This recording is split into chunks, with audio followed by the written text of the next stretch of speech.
Hi, എൻ്റെ പേര് അനുശ്രീ. കാലിക്കറ്റ് ഹരിതം child development സെന്ററിലെ കൺസൾട്ടന്റ് സൈക്കോളജിസ്റ്റ് ആണ്. ഇന്നത്തെ വീഡിയോയിൽ നമ്മൾ ഡിസ്കസ് ചെയ്യുന്നത് അക്കാഡമിക് പ്രോക്രാസ്റ്റിനേഷനെ കുറിച്ചിട്ടാണ്. അപ്പം ഈ ഒരു അക്കാഡമിക് പ്രോക്രാസ്റ്റിനേഷന് മുന്നേ പ്രോക്രാസ്റ്റിനേഷൻ എന്താണെന്നുള്ളതൊന്ന് പറയാം. ഇപ്പം പലർക്കും റിലേറ്റ് ചെയ്യാൻ പറ്റുന്ന ഒരു കാര്യമായിരിക്കും ഇത്. ഈ ഒരു ടേം പലർക്കും അത്ര ഫെമിലിയർ അല്ലെങ്കിലും പലർക്കും റിലേറ്റ് ചെയ്യാൻ പറ്റുന്ന ഒരു കാര്യമായിരിക്കും. ഇപ്പം എന്തെങ്കിലും ഒരു കാര്യം ചെയ്യാനുണ്ടെങ്കിൽ അത് നമ്മൾ വീണ്ടും വീണ്ടും മാറ്റി വെച്ചുകൊണ്ടിരിക്കുക. എന്തെങ്കിലും ഒരു ആക്ടിവിറ്റി ചെയ്യാനോ ടാസ്ക് ചെയ്യാനൊക്കെ ഉണ്ടെങ്കിൽ അത് പുട്ട് ഓഫ് ചെയ്താൽ നമ്മൾ പിന്നെ ചെയ്യാം എന്നുള്ള രീതിയിൽ മാറ്റി വെക്കുന്നതിനെയാണ് നമ്മൾ പ്രോക്രാസ്റ്റിനേഷൻ എന്ന് പറയാം. അപ്പോൾ അക്കാഡമിക് പ്രോക്രാസ്റ്റിനേഷൻ എന്ന് പറഞ്ഞിട്ടുണ്ടെങ്കിൽ അതൊരു യുണീക്ക് ഫോം ഓഫ് പ്രോക്രാസ്റ്റിനേഷൻ തന്നെയാണ്. അത് അക്കാഡമിക് റിലേറ്റഡ് ആയിട്ടുള്ള ആക്ടിവിറ്റീസിനെ നമ്മൾ ഡിലേ ചെയ്തിട്ട് മാറ്റി വെക്കാനുള്ള ഒരു ടെൻഡൻസിനെയാണ് നമ്മൾ അക്കാഡമിക് പ്രോക്രാസ്റ്റിനേഷൻ എന്ന് പറയുന്നത്. ഈ അക്കാഡമിക് പ്രോക്രാസ്റ്റിനേഷൻ ഉള്ള സ്റ്റുഡൻസ് അവരുടെ വർക്കുകളൊക്കെ ഡിലേ ചെയ്യുക, അതുപോലെ സ്കൂൾ റിലേറ്റഡ് ആയിട്ടുള്ള വർക്കുകൾ, ഹോം വർക്കുകൾ, അതുപോലെ അസൈൻമെന്റ്സ്, പ്രൊജക്ട്സ്, ഇതൊക്കെ തന്നെ ഡിലേ ചെയ്തുകൊണ്ടിരിക്കുന്നുണ്ടാവും. അപ്പം അതുകൊണ്ട് തന്നെ അവർ ഈ ഡെഡ് ലൈൻ ആവാൻ വേണ്ടിയിട്ട് വെയിറ്റ് ചെയ്തുകൊണ്ടിരിക്കും. എന്തെങ്കിലും ഒരു വർക്ക് കിട്ടിക്കഴിഞ്ഞിട്ടുണ്ടെങ്കിൽ ലാസ്റ്റ് മൊമെന്റിലേക്ക് വെക്കുന്ന ആളുകളായിരിക്കും. ഈ ഒരു അക്കാഡമിക് പ്രോക്രാസ്റ്റിനേഷൻ ഉള്ള കുട്ടികൾ, സ്റ്റുഡൻസ്, അവർ ഒരു കാര്യവും ഇല്ലാതെ തന്നെ, ഒരു നീഡും ഇല്ലാതെ തന്നെ അവരുടെ അക്കാഡമിക് റിലേറ്റഡ് ആയിട്ടുള്ള, സ്കൂൾ റിലേറ്റഡ് ആയിട്ടുള്ള ആക്ടിവിറ്റീസ്, അതുപോലെ ഹോം വർക്കുകൾ, പ്രൊജക്ട്സ്, അസൈൻമെന്റ്സ്, ഇതൊക്കെ തന്നെ ഡിലേ ചെയ്തുകൊണ്ടിരിക്കുന്നുണ്ടാവും. അതൊക്കെ പിന്നീട് ചെയ്യാമെന്ന് കരുതി മാറ്റിവെക്കുക. എന്നിട്ട് എപ്പോഴും ഡെഡ് ലൈൻ ആവാൻ വേണ്ടിയിട്ട് വെയിറ്റ് ചെയ്യുന്ന ആളുകളായിരിക്കും. ലാസ്റ്റ് മൊമെന്റിൽ എല്ലാ കാര്യങ്ങളും ചെയ്യാൻ വേണ്ടിയിട്ട് വെയിറ്റ് ചെയ്യുന്ന ആളുകളായിരിക്കും.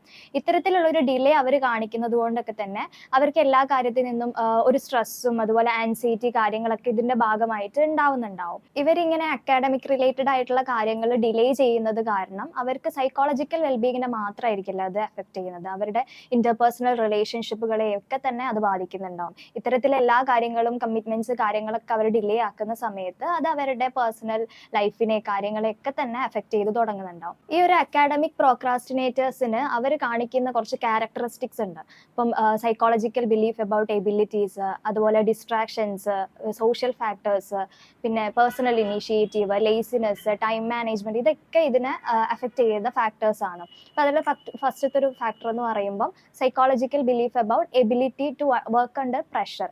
അതായത് എത്ര പ്രഷറിനിടയിലാണെങ്കിലും അവർക്ക് വർക്ക് ചെയ്യാൻ പറ്റും എന്നുള്ളൊരു ഓവർ കോൺഫിഡൻസ് അവർക്ക് ഉണ്ടാവും. അതുകൊണ്ട് തന്നെ എല്ലാ കാര്യങ്ങളും അവർ ലേറ്റ് ആക്കി ഡെഡ് ലൈനിലേക്ക് മാറ്റി വെച്ചിട്ട് ആ ഒരു പ്രഷറിന് അണ്ടറിൽ അവരത് വർക്ക് ചെയ്യാൻ വേണ്ടിയിട്ട് അവർക്ക് പറ്റും എന്നുള്ള ഒരു ധാരണയിൽ നീട്ടിവെക്കുന്ന ആളുകളുണ്ടാവും. അടുത്തൊരു ഫാക്ടർ എന്ന് പറയുന്നത് ഡിസ്ട്രാക്ഷൻസ് ആണ്. ഇപ്പം ഈ പ്രോക്രാസ്റ്റിനേറ്റേഴ്സ് ഒക്കെ തന്നെ അവർ കൂടുതൽ ഫണ്ണായിട്ടുള്ള, ഇൻട്രസ്റ്റിംഗ് ആയിട്ടുള്ള ആക്ടിവിറ്റീസിലേക്കൊക്കെ പെട്ടെന്ന് ഡിസ്ട്രാക്റ്റഡ് ആവുന്ന ആളുകളായിരിക്കും. അതുകൊണ്ട് തന്നെ അവർ ഈ ഡെഡ് ലൈൻ ആണ് എന്ന് അറിഞ്ഞുകൊണ്ട് പോലും, അതായത് അവർക്ക് വർക്ക് ചെയ്യാനുണ്ട് കാര്യങ്ങളൊക്കെ അറിഞ്ഞുകൊണ്ട് തന്നെ അവർ ഈ ഒരു ഫണ്ണായിട്ടുള്ള കാര്യങ്ങളിലേക്ക് കൂടുതൽ ടൈം സ്പെൻഡ് ചെയ്യാൻ വേണ്ടിയിട്ട് ശ്രമിക്കുന്നുണ്ടാവും. ഈ ഒരു ഡിസ്ട്രാക്റ്റഡ് ആവാനുള്ള ടെൻഡൻസി മെയിനായിട്ട് അതിനുള്ളൊരു റീസൺ എന്ന് പറയുന്നത് അവർക്ക് ഈ ഒരു സ്റ്റുഡൻസിനൊക്കെ തന്നെ അക്കാഡമിക് ആയിട്ടുള്ള ആക്ടിവിറ്റീസിനോട് ഒരു അവേഴ്സീവ്നെസ്, ഒരു താല്പര്യക്കുറവ് ഉള്ളത് കൊണ്ടാണ്. ഈ ഒരു ടാസ്ക് അവേഴ്സീവ്നെസ് അല്ലെങ്കിൽ ടാസ്ക് അവോയ്ഡൻസിലേക്കൊക്കെ ലീഡ് ചെയ്യുന്ന മറ്റൊരു ഫാക്ടറാണ് സോഷ്യൽ ഫാക്ടേഴ്സ്. അപ്പോൾ ഈ കുട്ടികൾക്ക്, സ്റ്റുഡൻസിനൊക്കെ തന്നെ സോഷ്യൽ ഫാക്ടേഴ്സ്, അതായത് ഫാമിലി അല്ലെങ്കിൽ ഫ്രണ്ട്സ്, ഇവരുടെ കൂടെയൊക്കെ ടൈം സ്പെൻഡ് ചെയ്യാൻ വേണ്ടിയിട്ട് കൂടുതൽ താല്പര്യം ഉണ്ടാവും. അപ്പം അവർ ഈ ഒരു അക്കാഡമിക് ആക്ടിവിറ്റീസിന്ന് ഡെഡ് ലൈന് കാര്യങ്ങളൊന്നും തന്നെ നോക്കാതെ കൂടുതൽ ടൈം ഈ ഫ്രണ്ട്സിന്റെ കൂടെയൊക്കെ സ്പെൻഡ് ചെയ്യാൻ വേണ്ടിയിട്ടൊക്കെ പോകുന്നുണ്ടാവും. അടുത്തൊരു ക്യാരക്ടറിസ്റ്റിക് എന്ന് പറയുന്നത് ടൈം മാനേജ്മെന്റ് ആണ്.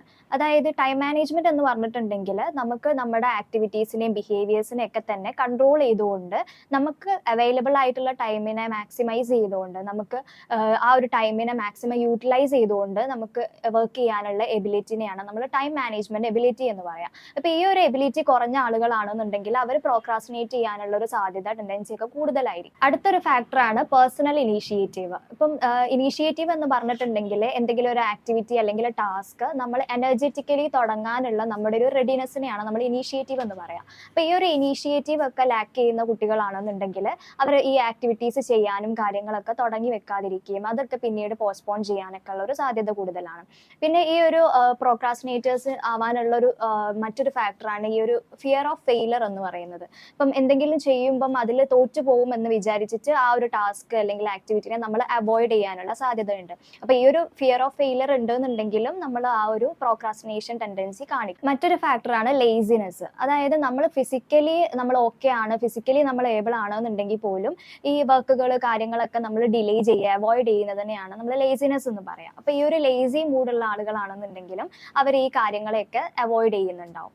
അപ്പോൾ ഈ ഒരു ഫാക്ടേഴ്സ് ഒക്കെ തന്നെ ഈ ഒരു അക്കാഡമിക് പ്രോക്രാസ്റ്റിനേഷനിലേക്ക് ലീഡ് ചെയ്യുന്ന ഫാക്ടേഴ്സ് ആണ്. അപ്പോൾ ഈ ഒരു ക്യാരക്ടറിസ്റ്റിക്സ് ഒക്കെ തന്നെ കുറച്ച് ലോവർ ലെവലിലാണ് ഒരു ഇൻഡിവിജ്വൽ ഉള്ളതെങ്കിൽ അവർ അക്കാഡമിക്കലി കുറച്ചും കൂടെ സക്സസ് ആവാനുള്ള സാധ്യത കൂടുതലാണ്. ഈ ഒരു ഫാക്ടേഴ്സ് കുറച്ച് കൂടുതലായിട്ട് കാണിക്കുന്ന ആളുകളാണെന്നുണ്ടെങ്കിൽ അവർ ബാക്ക്വേർഡ് ആവാനുള്ള സാധ്യതയാണ് ഉള്ളത്. ഈ ഒരു സ്ക്രീൻ ടൈമിന്റെ ഒക്കെ ഉപയോഗം കൂടിയതും ഈ ഒരു പ്രോക്രാസ്റ്റിനേഷൻ ടെൻഡൻസി കൂട്ടാൻ സാധ്യതയുള്ള ഒരു ഫാക്ടർ തന്നെയാണ്. ഇപ്പം ഈ ഒരു മടി എന്നുള്ളതിനേക്കാളും കുറച്ചും കൂടെ ഈ ഒരു പ്രോക്രാസ്റ്റിനേഷൻ ടെൻഡൻസി പലരുടെയും ഡെയിലി ലൈഫിനെയൊക്കെ ബാധിക്കുന്ന രീതിയിലേക്ക് ഇപ്പം മാറുന്നുണ്ട്. അപ്പം നമ്മൾ അതിനെ മനസ്സിലാക്കിയിട്ട് നമ്മൾ തന്നെ ചേഞ്ച് വരുത്താൻ ശ്രമിക്കുക എന്നുള്ളതാണ് ഫസ്റ്റ് നമുക്ക് ചെയ്യാൻ പറ്റുന്നത്. അപ്പം അതിന് വേണ്ടിയിട്ട് നമ്മൾ ചെയ്യുന്ന ടാസ്കുകളെയൊക്കെ ഷോർട്ടായിട്ട് നമ്മൾ ബ്രേക്ക് ചെയ്തിട്ട് ഓരോ ചെറിയ ടാസ്കുകൾ കംപ്ലീറ്റ് ചെയ്ത് അങ്ങനെ ചെയ്യാൻ വേണ്ടിയിട്ട് ശ്രമിക്കുക. അതുപോലെ തന്നെ സെൽഫ് റിവാർഡിംഗ് ആയിട്ട് എന്തെങ്കിലുമൊക്കെ നമ്മൾ ഈ ഒരു ടാസ്ക് കംപ്ലീറ്റ് ചെയ്ത് കഴിഞ്ഞാൽ കൊടുക്കാൻ വേണ്ടിയിട്ട് ശ്രമിക്കുക. ഇനി ഈ ഒരു പ്രോക്രാസ്റ്റിനേഷൻ നമ്മുടെ കയ്യിൽ ഒതുങ്ങാത്ത രീതിയിൽ മാനേജ് ചെയ്യാൻ പറ്റാത്ത രീതിയിലേക്ക് മാറുന്നുണ്ടെന്നുണ്ടെങ്കിൽ ഒരു തെറാപ്പിസ്റ്റിനെ സമീപിക്കാവുന്നതാണ്. അപ്പോൾ ഇത്തരത്തിലുള്ള ഡിസ്കഷൻസുമായിട്ട് മറ്റൊരു വീഡിയോയിൽ വീണ്ടും കാണാം.